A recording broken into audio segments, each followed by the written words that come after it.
ఆందోళనలు, నినాదాలు, अगर वे प्रस्तुत करना चाहते हैं तो अपनी सीट पर चला जाए, अन्यथा मैं सभी खंडों को एक साथ। అడ్డగింతలు, प्रश्न ये कि खंड 2 से 37 विधेयकांग बने जो सदन ఆరోపణలు ప్రత్యారోపణలు అధికార విపక్షాల మధ్యలో మాటల యుద్ధం మధ్యలో పార్లమెంట్లో ఇవాళ ఒక బిల్లు పాస్ అయింది. सदस्य के पक्ष में हाँ गए, जो सदस्य विरोध में ना गए, मेरे विचार में निर्णय हाँ वालों के पक्ष में, हाँ वालों के पक्ष में प्रस्ताव स्वीकृत हुआ, विधेयक पारित हुआ। అదే VBG Ramji, Viksit Bharat guarantee for Rozgar Ajeevika mission. కొత్తగా కేంద్ర ప్రభుత్వం తీసుకొచ్చినటువంటి బిల్లు. కొత్త బిల్లు అనే కంటే కూడా పాతదానికి సవరణలు చేసి తీసుకొచ్చినటువంటి బిల్ ఇది. అదే గతంలో ఉన్నటువంటి ఎంఎన్ఆర్ఈజిఎస్ స్కీమ్ కు సంబంధించి వీళ్ళు కొత్తగా మార్పులు చేసి తీసుకొచ్చారు. ఈ ఎంఎన్ఆర్ఈజిఎస్ అంటే ఏదో కాదు, జాతీయ గ్రామీణ ఉపాధి హామీ పథకం. పక్కా ఊరు భాషలో చెప్పాలంటే కరువు పని. స్కిల్ లేని లేబర్ కి 100 రోజుల పాటు ఉపాధి కల్పించే ఉద్దేశంతో 2005లో యూపీఏ గవర్నమెంట్ తీసుకొచ్చినటువంటి స్కీము ఈ ఎంఎన్ఆర్ఈజిఎస్, మహాత్మా గాంధీ జాతీయ ఉపాధి హామీ పథకం. దాని ప్లేస్లో ఇప్పుడు కొత్తగా విబిజి రామ్జీ అనే స్కీమ్ని బీజేపీ తీసుకొస్తా ఉన్నది. అయితే దానికి దీనికి తేడా ఏం చెప్తా ఉన్నారంటే, గత ప్రభుత్వం 100 రోజుల పని మాత్రమే కల్పించింది, కానీ మేము 125 రోజుల పని కల్పిస్తున్నామని చెప్పి బీజేపీ సర్కార్ చెప్తా ఉంది. కానీ దీని మీద చాలా గందరగోళ పరిస్థితి నెలకొంది. కొద్ది రోజులుగా కేంద్ర ప్రభుత్వము అట్లాగే ప్రతిపక్ష మధ్యలో ఇతర పార్టీల మధ్యలో చాలా పెద్ద యుద్ధం నడుస్తూ ఉంది. దీని మీద మాటల యుద్ధం నడుస్తూ ఉంది. ఈ కొత్త స్కీమ్ను తీసుకురావడంలో ప్రధానంగా చెప్తున్నటువంటి అభ్యంతరం ఏంటంటే, గతంలో స్కీమ్కి మహాత్మా గాంధీ పేరు పెట్టారు. మహాత్మా గాంధీ జాతీయ ఉపాధి హామీ పథకం అని పెట్టారు. కానీ ఇప్పుడు దీనిలో ఆ మహాత్మా గాంధీ అనే పేరును తీసేసి వీళ్ళు కొత్తగా ఒక స్కీమ్ని అనౌన్స్ చేస్తూ ఉన్నారు, దాని పేరు మార్చి. సో గాంధీజీ పేరు తొలగించడం వల్ల ఇది అసలు జాతిపితకు అవమానం, జాతికే అవమానం అని చెప్పేసి కాంగ్రెస్ కావచ్చు ఇతర ప్రతిపక్షాలు ఆరోపిస్తూ ఉన్నాయి. జాతిపిత పేరును తీసేస్తున్నారు మీరు. బీజేపీ ఎప్పుడు కూడా మహాత్మా గాంధీకి వ్యతిరేకము.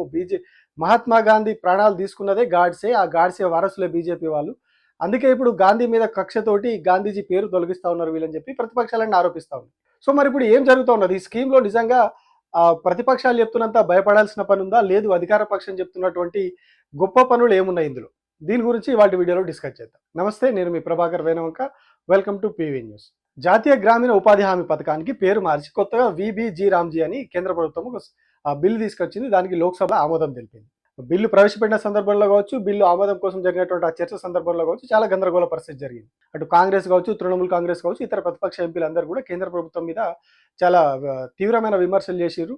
గాంధీజీ పేరు తొలగించడంతో పాటు ఇందులో కేంద్రం పెత్తనం పెరుగుతూ ఉన్నది, ఉపాధి అనేది తగ్గిస్తూ ఉన్నారు ప్రజలకు అని చెప్పేసి వాళ్ళు ఆరోపిస్తూ ఉన్నారు. సో మరి ఏముంది ఇందులో? వీళ్ళు ఏం చెప్తా ఉన్నారంటే, 100 రోజులు ఉన్నటువంటి పనిని మేము 125 రోజులకు పెంచుతా ఉన్నాము, దీనితో పాటుగా ఇందులో ట్రాన్స్పరెన్సీ పెంచుతా ఉన్నాం మేము అని చెప్పి చెప్తా ఉన్నారు. అంటే ఇందులో పారదర్శకత పెరుగుతుంది. పని విషయంలో, జరిగిన పని విషయంలో కావచ్చు, ఉపాధిలో పాల్గొనే వారి విషయంలో కావచ్చు, ఇవన్నీ పారదర్శకత పెరుగుతుందని కేంద్ర ప్రభుత్వం చెప్తా ఉన్నది. దీనికి ఏఐ బేస్డ్గా రియల్ టైం మానిటరింగ్ ఉంటుంది, రియల్ టైం డాష్బోర్డ్ ఏర్పాటు చేస్తాం దీనికి సంబంధించి. అంటే ఎక్కడెక్కడ ఏమేమి పని జరుగుతా ఉన్నా దానికి సంబంధించినటువంటి డేటా అంతా కూడా అందులో నమోదు చేస్తాం మేమని కేంద్ర ప్రభుత్వం చెప్తా ఉన్నది. అంతేకాదు ఇందులో కీలకంగా ఇంకొకటి అభ్యంతరాలు వ్యక్తమవుతున్నటువంటి అంశం ఏది అంటే, గతంలో ఇందులో 90% నిధులు కేంద్ర ప్రభుత్వం భరించేది, కేవలం ఒక 10% అది కూడా పనిముట్లకు సంబంధించి ఆ మెటీరియల్ కాస్ట్ మాత్రమే రాష్ట్ర ప్రభుత్వం భరించేది. కానీ ఇప్పుడు కొత్తగా తెచ్చినటువంటి విబిజి రామ్జీ స్కీమ్లో మాత్రం 60% కేంద్ర ప్రభుత్వం, 40% రాష్ట్ర ప్రభుత్వాల వాటాగా నిర్ణయించారు. అంటే 60% నిధులు కేంద్ర ప్రభుత్వం ఇస్తుంది, 40% నిధులు రాష్ట్ర ప్రభుత్వం ఇస్తుంది.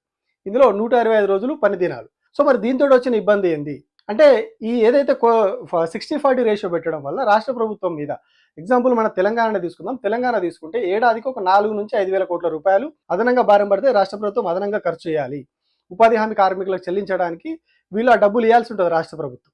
తెలంగాణ రాష్ట్ర ప్రభుత్వ పరిస్థితి ఎట్లా ఉందో మనం చూస్తా ఉన్నాం. ఆర్థిక స్థితి కోసిన రూపాయి లేదని చెప్పి ముఖ్యమంత్రి పదే చెప్పుకుంటా ఉంటారు. అట్లాంటి రాష్ట్రంలో ఏడాదికి 4 నుంచి 5,000 కోట్ల రూపాయలు కొత్తగా ఖర్చు పెట్టాలంటే ఎట్లా పెడతారు? అది సాధ్యం కాదు. సో దీన్ని స్కిప్ చేసే అవకాశాలు ఎక్కువ ఉన్నాయి రాష్ట్ర ప్రభుత్వం. చాలా స్కీమ్లు కేంద్ర ప్రభుత్వం ప్రకటించే ఉంటాయి, అందులో ఇద్దరి వాటా ఉంటుంది. సెంట్రల్ అట్లాగే స్టేట్ ఇద్దరి వాటా ఉన్నటువంటి స్కీమ్లు చాలా ఉంటాయి. ఒక 100 కోట్ల స్కీమ్ అనుకుంటే అందులో 50 కోట్లు కేంద్ర ప్రభుత్వం ఇస్తుంది, ఇంకొక 50 కోట్ల మ్యాచింగ్ గ్రాంట్ రాష్ట్ర ప్రభుత్వం ఇవ్వాల్సి ఉంటుంది. సో రెండు కలిసినప్పుడే ఆ వర్క్ను స్టార్ట్ చేయడానికి అవకాశం ఉంటుంది. రాష్ట్ర ప్రభుత్వం ఆ 50 కోట్లు రిలీజ్ చేసే వరకు ఆ వర్క్ అట్లాగే ఆగిపోయి ఉంటుంది. ఇట్లాంటి చాలా ఉన్నాయి, చాలా ఆగిపోయి ఆ మ్యాచింగ్ గ్రాంట్ రాక వెనక్కిపోయిన నిధులు చాలా ఉన్నాయి. సో ఇట్లాంటి టైంలో ఇప్పుడు 40% రాష్ట్ర ప్రభుత్వం నుంచి ఇవ్వాలన్నప్పుడు రాష్ట్ర ప్రభుత్వం దాదాపుగా స్కిప్ చేసేస్తుంది దీన్ని. ఏ రాష్ట్ర ప్రభుత్వం కూడా కొత్తగా భారం వేసుకోవాలని అనుకోదు. तो जहाँ जहाँ जाएंगे मजदूर ये कहते हैं कि अभी हमें पैसा नहीं मिला है, तो आप उतना पैसा नहीं दे पाए हो, केंद्र पहले 90% केंद्र की जिम्मेदारी होती थी कि केंद्र पैसे देगा। आज उन्होंने इस विधेयक से ये चाहते हैं कि वो कम हो जाए। तो जब वो कम होगा तो प्रदेश को देना पड़ेगा। जो गरीब प्रदेश है वो दे ही नहीं पाएंगे। इतना भार, इतना बोझ पड़ जाएगा उनकी अर्थव्यवस्था पर कि वो दे ही नहीं पाएंगे। जब दे नहीं पाएंगे तो क्या होगा? योजना खत्म हो जाएगी। అది కూడా ఇక్కడ ఇంకొక కీలక అంశం ఏంటి అంటే ఇది సెంట్రల్ గవర్నమెంట్ స్కీమ్. అప్పుడు ఏం చేస్తారు, సెంట్రల్ గవర్నమెంట్ పబ్లిసిటీ అంతా కూడా సెంట్రల్ గవర్నమెంట్ వస్తుంది. మోడీ సర్కార్ చేసుకుంటుంది పబ్లిసిటీ అంతా. మేము 125 రోజుల పనిదినాలు కల్పిస్తా ఉన్నాము, మేము ఉపాధి కల్పిస్తా ఉన్నాం అని చెప్పేసి వాళ్ళు ప్రమోషన్ చేసుకుంటారు. కానీ ఖర్చు ఎవరు పెడతా ఉన్నారు? 40% రాష్ట్ర ప్రభుత్వం ఇస్తా ఉన్నది, 60% కేంద్రం ఇస్తా ఉన్నది. కానీ పబ్లిసిటీ పూర్తిగా కేంద్ర ప్రభుత్వం చేసుకుంటుంది. రాష్ట్రాల్లో అధికారంలో ఉన్నటువంటి పార్టీలు ఇక్కడ కూడా ఆలోచిస్తాయి. మేము ఏడాదికి 4-5 వేల కోట్లు ఖర్చు పెట్టినప్పుడు మాకు పైసా కూడా పబ్లిసిటీ లేనప్పుడు ఎందుకు మేము డబ్బులు ఖర్చు పెట్టాలని రాష్ట్ర ప్రభుత్వాలు కూడా ఆలోచిస్తాయి. సో ఆలోచించినప్పుడు ఆ పని ఆగిపోతుంది. ఇక ఇంకొక కీలక అంశం ఇందులో పని దినాలకు సంబంధించి ఎవరు డిసైడ్ చేయాలి? పని దినాలకు సంబంధించి ఇప్పుడు కేంద్ర ప్రభుత్వమే వాళ్ళు తీసుకున్నటువంటి డెసిషన్ ప్రకారం, చట్టంలో ఉన్నటువంటి అంశాల ప్రకారం వాళ్ళు పని దినాలను డిసైడ్ చేస్తారు. గతంలో ఉపాధి హామీ చట్టంలో ఉన్న ప్రకారం ఒక నిరుద్యోగి అంటే అన్‌స్కిల్డ్ లేబర్ వెళ్ళి నాకు ఉపాధి కావాలి 100 రోజులు కల్పించండి అని చెప్పినప్పుడు 15 రోజుల లోపల అతనికి ఉపాధి కల్పించాలి. 15 రోజుల లోపల ఉపాధి కల్పించకపోతే అతనికి నిరుద్యోగ భృతి కింద రోజుకింత అని చెప్పి అతనికి చెల్లించాలి. ఇది గత ఏదైతే 2005లో కాంగ్రెస్ పార్టీ తీసుకొచ్చినటువంటి చట్టంలో ఉన్నటువంటి అంశం. ఇప్పుడు తీసుకొచ్చినటువంటి ఈ వీబీజీ రామ్జీ స్కీమ్‌లో ఇది లేదు అని చెప్పి ప్రతిపక్షాలు ఆరోపిస్తా ఉన్నాయి. అంటే ఉపాధి అనేది ప్రజల హక్కుగా ఉండేది ఇన్ని రోజులు, కానీ ఇప్పుడు దాన్ని హక్కుగా లేదు, కేవలం కేంద్ర ప్రభుత్వ దయాదాక్షిణ్యాల మీద ఆధారపడి ఉండేలాగా వీళ్ళు చేసిరు అని చెప్పేసి ప్రతిపక్షాలు చేస్తున్నటువంటి ప్రధానమైన ఆరోపణ. That the new Ramji bill provides no guarantees at all. Forget about 92, it provides not even one guarantee. So let me look at the first. First, if I'm looking at page 4, chapter 2, section 4, subsection 5 of the proposed bill. What does it say? The central government shall determine the state-wise normative allocation for each financial year based on objective parameters as may be prescribed by the central government. So the Manrega, which was a demand-driven employment program, has been now replaced by an allocation-based scheme, which the central government can alter at whim. So central government thinks they want to alter the quantum of allocation, it can. So this takes us back. This is retrograde. It takes us back to the pre-Manrega days. అంటే వాళ్ళకు నచ్చితే ఇస్తారు. వాళ్ళ ఎలిజిబిలిటీని బట్టి, వాళ్ళ అవసరాన్ని బట్టి ఎక్కడైనా పని అవసరం పడ్డది చేయాలి అనుకున్నప్పుడు మాత్రమే కేంద్ర ప్రభుత్వం నిర్ణయం తీసుకొని ఈ 125 రోజుల పని దినాలను ప్రకటిస్తుంది. ఆ 125 రోజుల పని దినాల్లో మాత్రమే వీళ్ళు వెళ్ళి పని చేయాలి. మిగతా రోజుల్లో నాకు ఉపాధి కావాలి, మీరు పని కల్పించాలని ఒక అన్‌స్కిల్డ్ లేబర్ వెళ్ళి అడగడానికి లేదు, డిమాండ్ చేయడానికి లేదు. గతంలో హక్కుగా ఉండేది, ఇప్పుడు హక్కుగా కాకుండా కంప్లీట్గా కేంద్రం చేతుల్లోకి వెళ్ళిపోతా ఉన్నది అనేది వీళ్ళు చెప్తున్నటువంటి ఇంకొక రీజన్. ఇక ఈ కొత్త స్కీమ్లో ఉన్నటువంటి ఇంకొక అంశం ఏంటి అంటే వ్యవసాయ పనులు జరిగేటువంటి కాలంలో ఒక 60 రోజుల పాటు, ఏడాదిలో 60 రోజుల పాటు ఉపాధి హామీ పనులు ఉండవు. సాధారణంగా వర్షాకాలం ప్రారంభమైన తర్వాత కొన్ని పనులు చేస్తూ ఉంటారు. కొన్ని చోట్ల నీటి కాలువలు క్లీన్ చేయడం కావచ్చు, ఇట్లాంటి పనులు జరుగుతూ ఉంటాయి. అంటే వ్యవసాయ పనులు జరుగుతూ ఉండగా కూడా ఇక్కడ ఈ పనులు చేస్తూ ఉంటారు. సో అది వ్యవసాయానికి ఉపయోగపడే పని కాబట్టి అదే టైంలో సైమల్టేనియస్గా ఈ పని జరుగుతుంది ఇప్పటివరకు ఉన్న స్కీమ్లో. కానీ ఇప్పుడు చెప్తున్నటువంటి ప్రకారం ఆ టైంలో ఆ పని చేయడానికి లేదు. వ్యవసాయ పనులు జరిగే టైంలో 60 రోజుల పాటు వీళ్ళకు ఉపాధి హామీ పనులు ఉండవు. మరి ఎందుకు అంటే వ్యవసాయానికి కూలీల కొరత తీర్చేందుకే మేము ఈ నిర్ణయం తీసుకున్నామని చెప్పి కేంద్ర ప్రభుత్వం చెప్తా ఉన్నది. కూలీల కొరతతో రైతులు ఇబ్బంది పడుతున్నారు కాబట్టి వాళ్లకు ఎట్లాంటి సమస్య రావద్దు. సో 60 రోజుల పాటు 2 పంట కాలాల్లో 30 రోజుల చొప్పున వాళ్ళకి ఈ రిలాక్సేషన్ ఇస్తా ఉన్నాము. ఆ 60 రోజులు పని పక్కన పెట్టేస్తామని చెప్తా ఉన్నారు. సో ఇంకొకటి ఏం చెప్తా ఉన్నారంటే ఇప్పటి వరకు జరిగిన పనులన్నీ కూడా ఏదో చిన్న కందకాలు తవ్వడం, కందకాలు పూడ్చడం వంటి పనులే చేసి ఇప్పటి వరకు 2 దశాబ్దాలుగా అక్కడికి వచ్చే పనులు ఏం చేయలేదు. సో ఇప్పుడు కొత్తగా పనులు చేయబోతా ఉన్నాం మేము, రాష్ట్రానికి, రాష్ట్ర ప్రజలకు, దేశానికి పనికొచ్చే పనులు చేయబోతా ఉన్నాము. నీటి వనరులను అభివృద్ధి చేస్తాము, ప్రజలకు మౌలిక వసతులు కల్పిస్తాము. ఇట్లాంటి అన్ని పనుల్లో ఈ ఉపాధి హామీని ఇంప్లిమెంట్ చేసి మేము ఒక కొత్త భారతదేశాన్ని నిర్మిస్తామని చెప్పేసి బీజేపీ చెప్తా ఉంది. लोगों को रोजगार मिले, ये तो केवल गरीब रखना चाहते थे. इनको तो 1971 में इंदिरा जी को याद आई, गरीबी हटाओ, गरीबी हटाओ, नारा दे दिया गरीबी हटाओ, लेकिन गरीबी नहीं हटाई. गरीब को इनने हटाने का पाप किया और उसके बाद 25 साल बाद फिर इनको मनरेगा याद आई. हम आजीविका मूलक काम करके गरीबी हटाने का काम करेंगे. चक्रवात और बाढ़ की स्थिति में नहर तटबंध आपदा निवारण कार्यों का निर्माण, बाढ़ प्रबंधन के लिए तालाब, जल संरचनाओं को मजबूत करेंगे.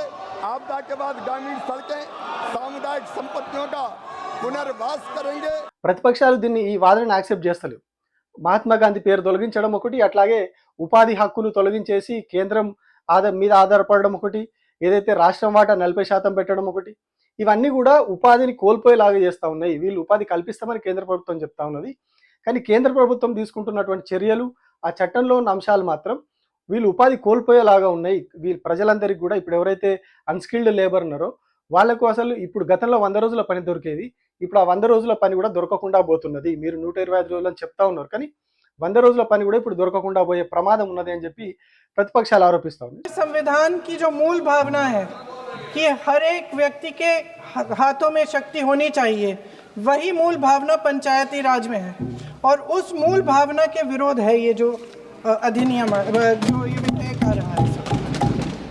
सर, इस विधेयक के जो प्रबंधन है जिससे रोजगार का जो अधिकार है, कानूनी अधिकार है, वो कमजोर हो रहा है, वो हमारे संविधान के विपरीत है। सर, हर योजना का नाम बदलने की जो सनक है ये समझ में नहीं आती है। सर, जब जब ये किया जाता है तो सरकार केंद्र को पैसे खर्चने पड़ते हैं। ఈ ఆరోపణలు ప్రత్యారోపణలు, ఈ గందరగోళ పరిస్థితుల మధ్యలో లోక్సభలో బిల్ పాస్ అయిపోయింది. సో రాజ్యసభలో ఏం జరుగుతుందో చూడాలి. రాజ్యసభలో బీజేపీదే పైచేయి ఉన్నది. కాంగ్రెస్ పార్టీ సీట్లు తగ్గినాయి, బీజేపీకి 100+ సభ్యులు ఉన్నారు. సో రాజ్యసభలో కూడా బిల్ పాస్ అయ్యే అవకాశాలు ఎక్కువగా కనిపిస్తున్నాయి. బిల్ పాస్ అయ్యే చట్టంగా మారింది అంటే నెక్స్ట్ అమల్లోకి వచ్చేస్తుంది. ఏదైతే 125 రోజుల వీళ్ళు పని దినాలు, ఇప్పటివరకు మనం చెప్పుకున్న అంశాలన్నీ కూడా అమల్లోకి వస్తాయి. 2 దశాబ్దాలుగా ఉన్నటువంటి మహాత్మా గాంధీ పేరుతో ఉన్నటువంటి స్కీమ్ తొలగించి వీళ్ళు VBG రామ్జీ అనే స్కీమ్ని తీసుకొస్తా ఉన్నారు. సో ఇందులో రామ్జీ అనే పేరు పెట్టడం కూడా ఒక కాంట్రవర్సీ నడుస్తూ ఉంది. అంటే కావాలని వీళ్ళు రామ్ అనే పేరు వచ్చేలాగా స్కీమ్ని పెట్టారు అని చెప్పి కూడా కాంగ్రెస్ పార్టీ ఆరోపిస్తా ఉంది, ప్రతిపక్షాలు ఆరోపిస్తా ఉన్నాయి. సో దీనికి కూడా ఒక బీజేపీ ఎంపీ కౌంటర్ ఇచ్చాడు. लड़की की शादी ना हो रही हो, नौकरी नहीं लग रही हो, घर में कहीं पर ऊफा पटा हो रही हो, पत्नी में नहीं बन रही हो, पति में लड़का बिगड़ गया हो, और तो और गाय अगर दूध नहीं दे रही हो तो आप श्री राम जय राम कह दीजिए, काम निकल जाएगा। तो इंटेंशन कहाँ गलत है? సో ఇట్లా పొలిటికల్ కౌంటర్లు, పొలిటికల్ అటాక్లు ఇవన్నీ కూడా నడుస్తూ ఉన్నాయి. బట్ ఫైనల్గా ఇది ఎంతవరకు అన్స్కిల్డ్ లేబర్కి పనికొస్తుంది, అందులో వచ్చేది తక్కువ అయినా కూడా కొంత పూట గడవడానికి పేదలకు ఉపయోగపడేది. కానీ ఇప్పుడు కేంద్ర ప్రభుత్వం మేము పని దినాలు పెంచుతున్నామని చెప్తా ఉంది, కానీ ప్రతిపక్షాలు మాత్రం వీళ్ళు పెంచట్లేదు, తగ్గించే ప్రణాళిక చేస్తూ ఉన్నారు. రకరకాల కారణాలతోటి వీళ్ళు తగ్గించే ప్రణాళికలు చేస్తున్నారని చెప్పి చెప్తా ఉన్నారు. ఎందుకంటే గతంలో కూడా దీనికి చాలా సమస్యలు వచ్చినాయి. ఏదైతే ఈ వ్యవసాయ కూలీలకు కావచ్చు, వృద్ధులకు కావచ్చు, బయోమెట్రిక్ దగ్గర చాలా ఇబ్బంది వచ్చింది. వాళ్ళు బయోమెట్రిక్ వేయాల్సి వచ్చినప్పుడు ఆ తమ్ముని రికగ్నైజ్ చేయలేక స్కానర్ చాలా ఇబ్బందులు వచ్చినాయి. వాళ్ళ మస్టర్ పడక ఇబ్బంది పడ్డారు. आधार और डिजिटल निजाम, आप जानते हैं कि मजदूर की उंगलियों के निशानात नहीं मिलते, क्योंकि वो गरीब इतनी मेहनत करता है कि उसके निशान मिट जाते हैं। तो बायोमेट्रिक ऑथेंटिकेशन की बात होती है। सर, जुलाई 2025 में NSS की रिपोर्ट है कि बायोमेट्रिक से नुकसान हो रहा है। సో ఇప్పుడు ఇది ఖచ్చితంగా మ్యాండేటరీ చేస్తూ ఉన్నారు కొత్త స్కీమ్ ద్వారా. సో మరి రేపటి నుంచి ఎవరైనా వృద్ధులు, వ్యవసాయ కూలీలు పనులకు వెళ్ళినప్పుడు వాళ్ళ తమ్ని స్కానర్ రికగ్నైజ్ చేస్తుందా, చేయకపోతే పరిస్థితి ఏంటిది, వాళ్ళకి ఎలా మాస్టర్ పడుతుంది, ఎలా డబ్బులు వస్తాయి, ఇట్లాంటి చాలా సమస్యలు ఇందులో ఉన్నాయి. కానీ కేంద్ర ప్రభుత్వం మాత్రం ఇది సర్వరోగ నివారణి, అద్భుతమైన భారతదేశాన్ని సృష్టించడానికి ఇది ఉపయోగపడుతుంది. గాంధీజీ కలలు కన్నటువంటి గ్రామ స్వరాజ్యం కేవలం మా స్కీమ్ తోటే స్వాధ్యం. మీరు 20 ఏళ్ళుగా పెట్టినటువంటి స్కీము ఎందుకు పనికి రాలేదు, గాంధీజీ గారి కలలను నెరవేర్చలేదు. మేము తీసుకొస్తున్న స్కీము ఈ VBG రామ్జీ స్కీమ్ అనేది గ్రామ స్వరాజ్యానికి ఒక గొప్ప మెట్టుగా ఉంటుంది, దేశాన్ని అద్భుతం దిశగా తీసుకుపోతుంది, గ్రామాలను అద్భుతంగా అభివృద్ధి చేస్తాయని బీజేపీ చెప్తా ఉన్నది. సో వీళ్ళు ఇప్పటివరకు ఇట్లాంటి కథలు చెప్పి తీసుకొచ్చినటువంటి స్కీమ్లన్నీ ఏమైనా మనం చూసినాం. నోట్ల రద్దు ఏం చేసిర్రు, GST ఏం జరిగింది, ఇట్లాంటివన్నీ కూడా మనం చూసినాం. గొప్పగా పబ్లిసిటీ, ఆ తర్వాత ఏం జరిగిందో అన్నీ చూసినాం. సో గొప్పగా ప్రచారం చేసుకున్నప్పటికీ అవన్నీ కూడా అటర్ ఫ్లాప్ అయినటువంటి స్కీమ్లు చాలా ఉన్నాయి. సో మరి ఇప్పుడు ఈ స్కీమ్ ఏం జరగబోతా ఉన్నది, ప్రజలకు ఉపాధిని ఉంచుతుందా, ఆ 100 రోజుల ఉపాధి కూడా కోత పెడుతుందా? Let's wait and see.